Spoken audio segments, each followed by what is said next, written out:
When Noam Chomsky was a little baby, his first words he did cry. The responsibility of intellectuals, ma, is to speak the truth and expose lies. Can I have a cookie? To speak the truth and expose lies.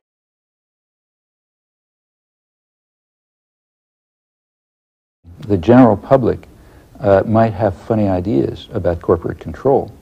For example, people who really believe in democracy, people who take 18th century values seriously, people who really might merit the term conservatives, that much abused term, are against concentration of power.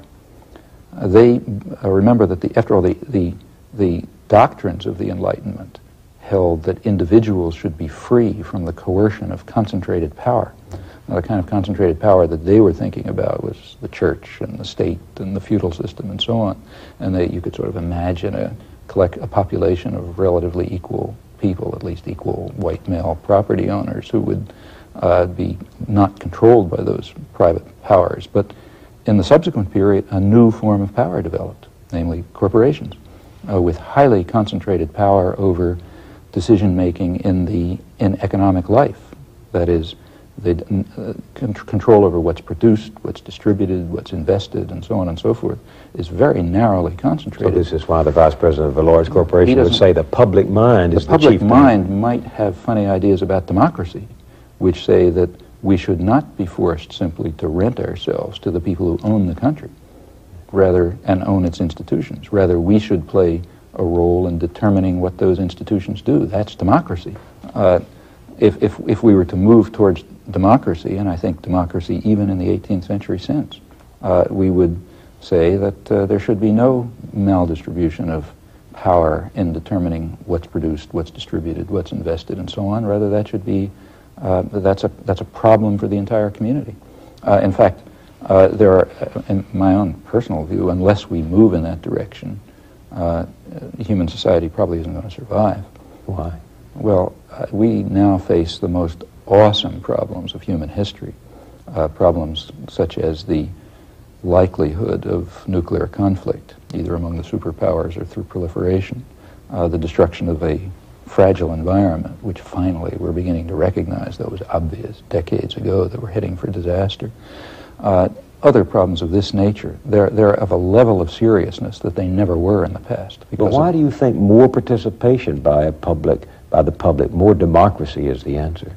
Because, well, more democracy is a value in itself. So quite apart from, because democracy is a value, it doesn't have to be defended any more than freedom has to be defended. It's just, it's an essential feature of human nature that people should be free, they should be able to participate, they should be uncoerced, and so on. These are values in themselves. Right. Why do you think, if we go that route, because I think that that's the only hope that I can see, that other values will come to the fore.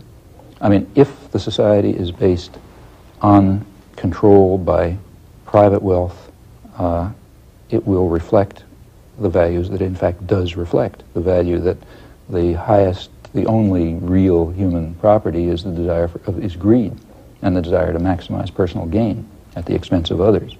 Now, any society, maybe a small society based on that principle is ugly, but it can survive. A global society based on that principle is headed for massive destruction, and that's what we are.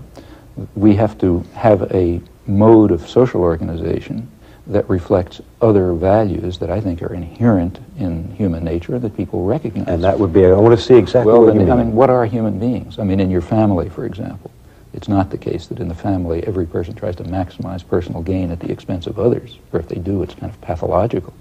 It's not the case that if you and I are, say, walking down the street and we see a child eating a piece of candy and we see that nobody's around, and we happen to be hungry, we don't steal it.